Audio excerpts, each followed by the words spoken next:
Hey, what is up, y'all? How you doing? Hands free. Finally, the annoyingly having to hold the phone is just like your muscles are like, you start to shake. Anyway, tonight wanted to talk about Mother Teresa. Just doing a little reading about her and just some thoughts, basically. The topic. So tonight's topic, Mother Teresa. Okay. So she's Catholic, right? I'm not Catholic. I would say maybe I'm a born again Christian or more Protestant leaning per se than Catholic. Okay, I'm not. I don't ascribe to Catholic views, and so there's one difference there. And she seems like a very. I was just doing a little reading about her tonight. Just studying. This is not an attack on Catholicism. This is just something I just was thinking about. I really find people interesting. And something I've been reading is just kind of like it's an intellectual devotion all about just a small clip, a page about somebody every day. So it just happened to be Mother Teresa tonight. And so not only did I just read that, but I also read some articles and watched some videos and stuff just real quick. Just took some time.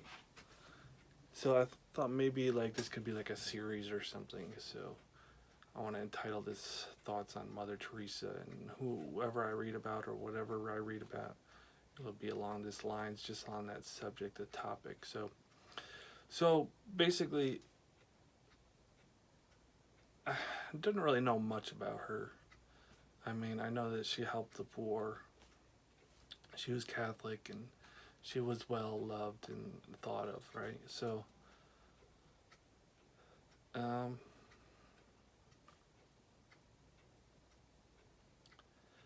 there's a few things I wanted to know about her. I mean, basically, that was curious.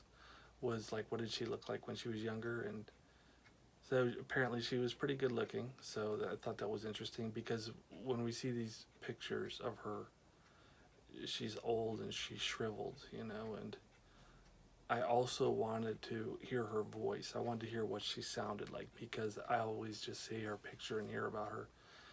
And so I found an old interview from like 1970s or something and listened to her about for 5 minutes. And she just has a very sweet and calming voice. And I think there was a couple things. Those are two.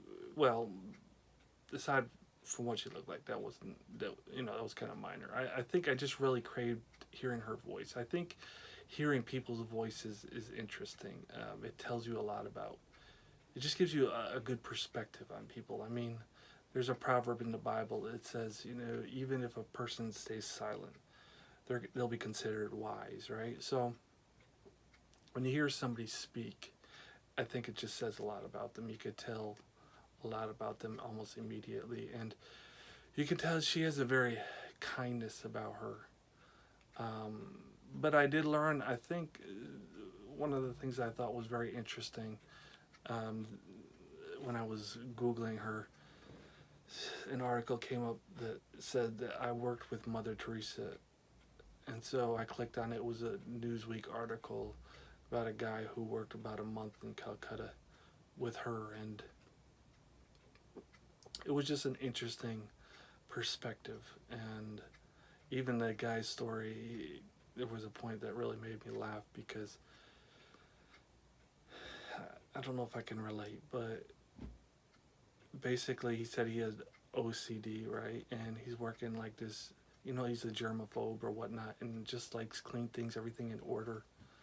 And here he goes and he's in this mission helping pretty much they say the poorest of the poor, right? And so these are the elderly men who are on their deathbeds or about to die or whatnot. And one of the things that they have to do are change their clothes and they have to bathe them and whatnot. And one of the assignments is cleaning the clothes, basically. So they threw all their clothes in this big pot and they sterilized basically the clothes. And he said it was kind of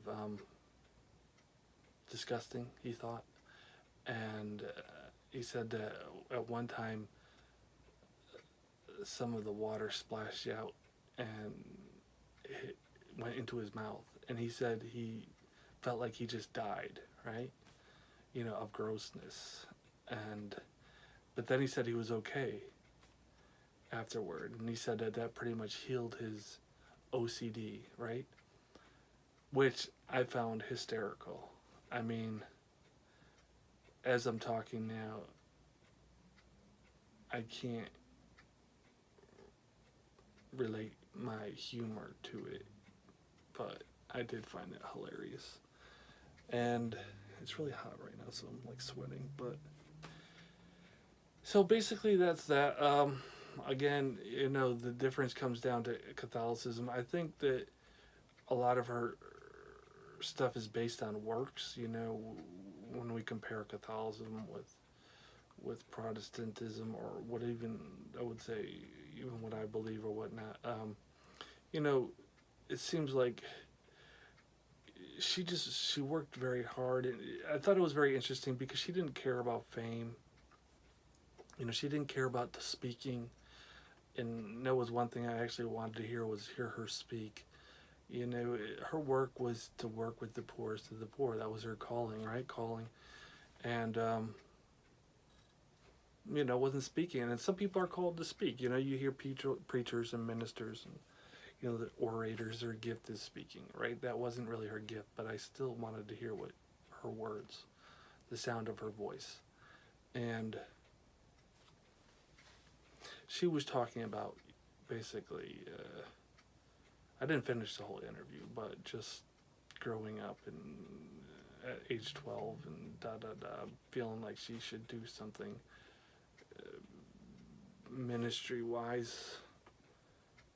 And basically how she came to India and whatnot. But again,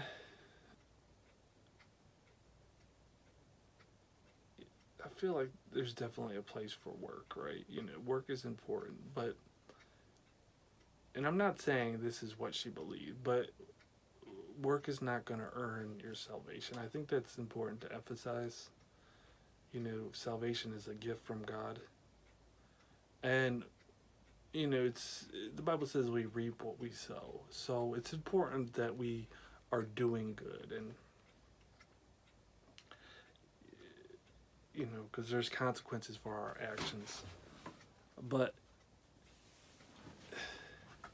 it's important to also know that we could do all the good in the world, and we could give our body to be burned, right? And to sacrifice everything, give everything to the poor. It says, but if we have not love, and I'm not saying she didn't have love, I'm just saying that it's meaningless, and it's same with salvation. We could do all that, we could live a great life, we could help so many people, but if we don't have Jesus, right? That eternity. And it's almost crazy because it's like, okay, so what about the people who don't do all that and they still have Jesus? Are they still saved, right? How is that fair, right? So, but I think again, you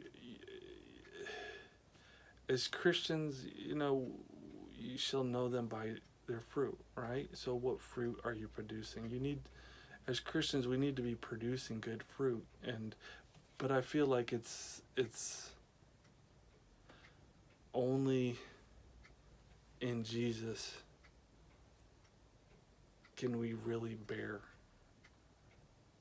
true fruit. And there's an eternity waiting. So yes, we help people, we do good, but the most important good is obviously knowing Jesus, right? And sharing Jesus or whatnot.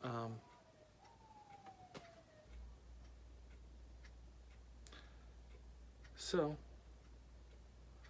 Apparently, this turned into a sermon, right? But I'll leave it at that. I don't even know where to go from here. All right, so I'll just leave it at that. And I don't know if you want to share some thoughts. Feel free in the comments. Okay. Love you all. God bless. Have a good night. Bye bye.